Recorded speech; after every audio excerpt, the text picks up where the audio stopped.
डेवरा एक जबरदस्त action film है जिसमें ताकत, बदला और समंदर के खतरनाक गैंग की कहानी दिखाई गई है। जरा सा भी नहीं।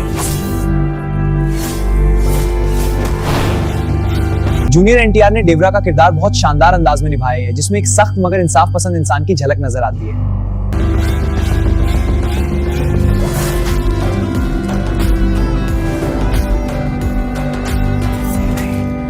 ये फिल्म समंदर के किनारे बसने वाले लोगों और एक ताकतवर रसूमिक डेवरा जुल्म और ज्यादती के खिलाफ बेखौफ होकर खड़ा होता है। अगर इस डर को पार करके एक्शन सीन्स बहुत ही जबरदस्त हैं, खासतौर पर समंदर वाले फाइट सीन्स दिल को हिला देते हैं।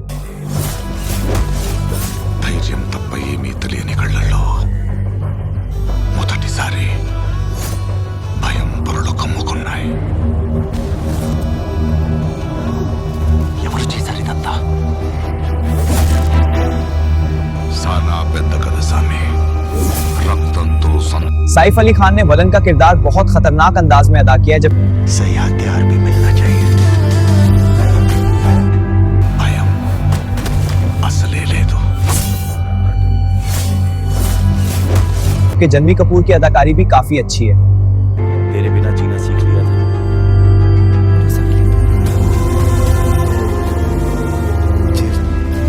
अगर आपको एक्शन, ड्रामा और पावरफुल डायलॉग्स पसंद हैं तो देवरा फिल्म जरूर देखें। ये फिल्म वाकई एक ब्लॉकबस्टर तजुर्बा है।